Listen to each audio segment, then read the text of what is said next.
চাচারে কেউ থামাও, চাচা একবার কি চাচা যাচ্ছে কে? চাচারে থামাও, থামাও।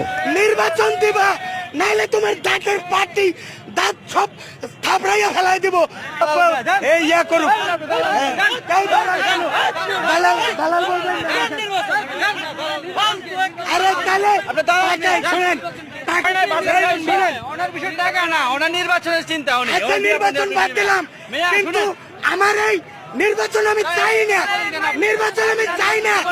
আমার এই টাকার সমস্যা হলে আপনি বলতে পারেন যে ভাই মন্দির নির্বাচন আমি চাই না। আমার এই টাকায় এই মন্দিরের ছবি কোন হিন্দু তো বলে নাই, কোন হিন্দু বলছে হাতুর দিয়ে প্রত্যেক বাড়িতে 10টা করে নাকি বলছিলাম।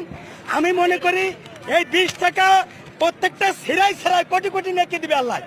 কারণ এইখানে ছিল মসজিদের ছবি, এখানে মন্দিরকে দিয়ে হিন্দুদেরকে আমাদের শত্রু বানাইতেছে।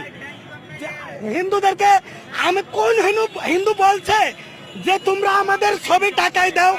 কোন হিন্দু তো বলে নাই। আমি নিজেও হিন্দু ছিলাম, আমি তো হিন্দুদেরকে প্রতিপক্ষ মনে করি না। কোন হিন্দুকে বলছে যে আমাদের মন্দিরের ছবি এই টাকায় দিতে হবে? তাহলে তোমরা কেন দিলা? তোমরা কেন দিলা? জুলাইয়ের বীর মুক্তিযোদ্ধা আমার দালাল বলেন ভাই। আমি বলতে চাই, আমরা এই মন্দির কোন হিন্দু বলছে মন্দিরের ছবি দিতে? কেন আমাদেরকে হিন্দুদেরকে আমাদের সাথে সাংঘর্ষিক করতেছে? কেন করতেছে? এটা আমি সরকারকে বলি, আপনারা যেভাবে টাকা নেয় মন্দিরেরও দরকার নেই, মসজিদের দরকার নেই। থাকে আপনি একটু বলতে পারেন। জি আপনি জি জি বুঝতে পারছি। আমি খুনি হাসিনারকে বলতে চাই, খুনি হাসিনা তার বাপের ছবি দিছিল এক অপরাধ, আর এই যে মন্দিরের ছবি দিয়ে এক অপরাধ। আমরা তো এক অপরাধ দিয়ে আর এক অপরাধ ঢাকতে পারবো না। আমরা পাপ দিয়ে পাপ ধুইতে পারবো না, আমরা সব দিয়ে পাপ ধুইতে হবে। সুতরাং আগে শেখ মুজিবের ছবি ছিল আর এখন মন্দিরের ছবি, পার্থক্য কোথায় বলেন? কোনো পার্থক্য আছে? এই অন্তর্বর্তী সরকার মানুষের অন্তরে কষ্ট দিচ্ছে। এই কোন হিন্দু বলে নাই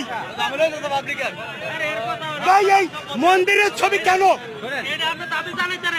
আমি দাবি জানাই ভাই আছেন, আমি দাবি জানাই যে এই মন্দিরের ছবি এবং টাকার গুণগত মান ভালো হয় নাই। আমি কালকে নিউজ দেখে আমি এখানে আসছি। আমি কেন 20 টাকা 40 টাকা দিয়ে কিনবো? কেন কিনবো? আমি কেন কিনবো? আমি কিনছি এই নিউজটা দেওয়ার জন্য। আমি কিনছি এই নিউজটা আমার টাকা কিনে